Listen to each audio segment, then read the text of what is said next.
everyone, Andrew here, bringing you another video review, and today we're going to be doing Red Robin Collision. Take a look at this comic cover right here. Now, Red Robin Collision is the second volume in the Red Robin series, and this story picks up exactly where Red Robin the Grail left off. Now, if you have not read the first trade, Red Robin the Grail, I'll give you a basic recap, and the recap is this. Is that Tim Drake finds evidence that Bruce Wayne is still alive, lost in time. What this evidence is, we don't know until the end of this story. But he has this evidence, and he goes out and dons the persona of Red Robin to kind of find evidence and the proof he needs that Bruce Wayne is still alive. This means that he has to do a lot of shady stuff, specifically teaming up with Ra's al Ghul and his League of Assassins. Now, at the same time, a group called the Council of Spiders show up, and they are picking off the League of Assassins one by one. And in addition to that, Lucius Fox sends his daughter to bring Tim Drake back to Gotham for a specific reason, a very important reason to the story. Now, Collision picks up exactly where that left off. The Council of Spiders are continuing their attack on the League of Assassins. Tim Drake is working with Ra's al Ghul to take out this council. However, things start to get to a boiling point when the council actually attacks the League of Assassins at one of their bases. Red Robin is able to escape, but not before doing something to Ra's al Ghul that would cause a lot of trouble with Robin and Ra's al Ghul. Red Robin returns back to Gotham and teams up with Batgirl, but he finds out exactly what happens when you mess with Ra's al Ghul. There's a punishment to be paid. Ra's al Ghul promises to destroy the Batman legacy and everything Batman holds dear as a way to getting back at Tim Drake. So the question is this: is Tim Drake able to get the proof that Bruce Wayne is still alive, lost in time? Is he able to save the Batman legacy and protect everyone that he loves and Bruce has loved against Ra's al Ghul? Well, you're going to have to read and see. But with that said, I'll get into the good, the bad, and whether or not you should get it. Good.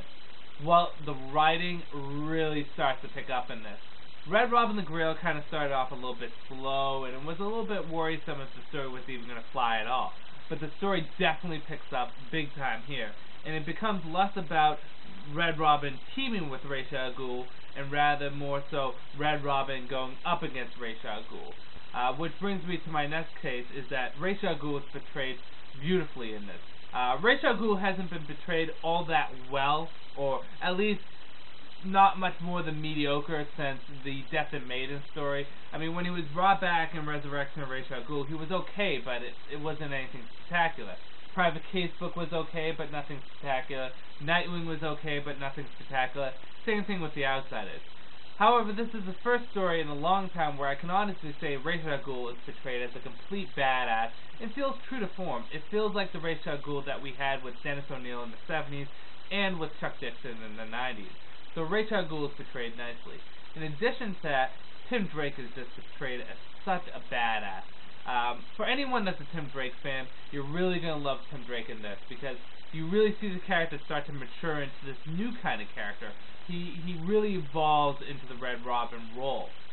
If you look back to when Tim Drake first started off as Robin, he never actually considered staying as Robin. He only really did it to help out Batman, and then at the end of the day, he would just retire. And Tim Drake has stated that multiple times before, is that Robin was just a temporary thing for him.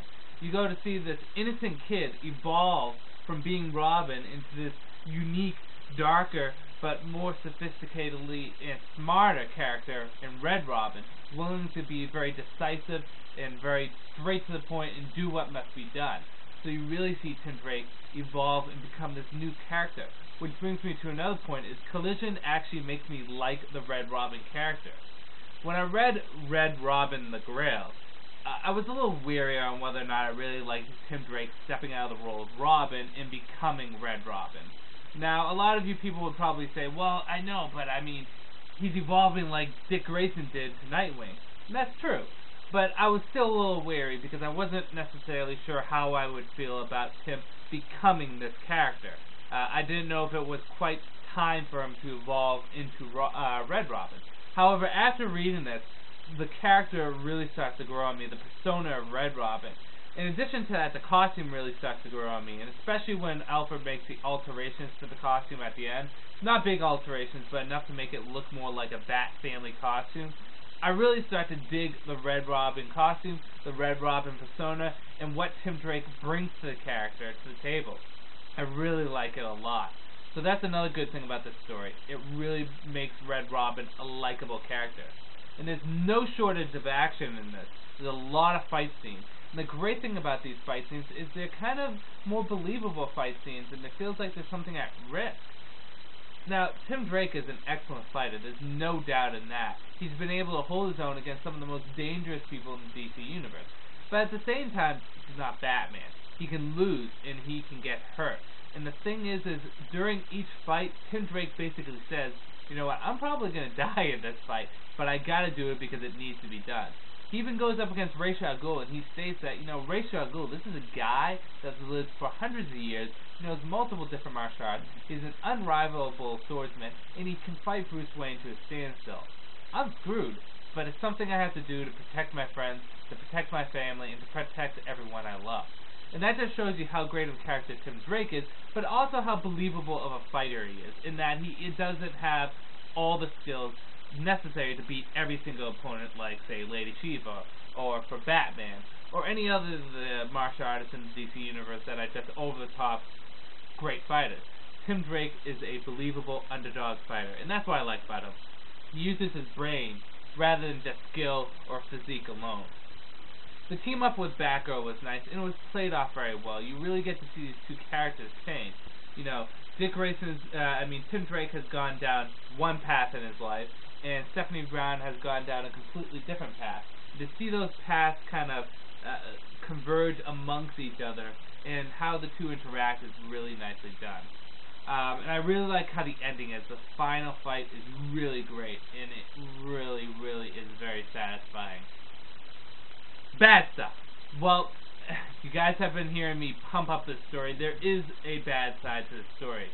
Is that you need to go and pick up Red Robin the Grail to actually understand what's going on. Like I said, this is a continuation of the Red Robin Grail story.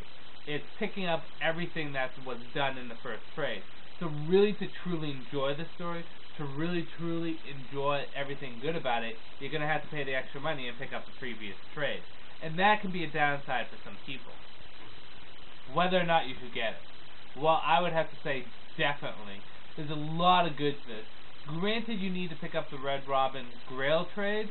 I think it would be much worth it because, see, this story actually makes me enjoy Red Robin the Grail more so. See, with Red Robin the Grail, I was a little bit wary about the whole concept about Tim Drake going out. I said it wasn't really necessary to the DC universe or to be picked up by a Batman fan. It was something that you could get if you were more of a Tim Drake fan. However, after reading this, you kind of realize that the Red Robin series is essential to the Batman Reborn series and also essential for Tim Drake fans.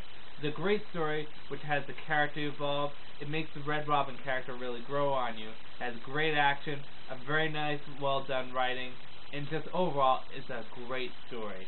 I'm really interested to see where they go with Red Robin from here. And let me just say, I'm all on board about Tim Drake being Red Robin.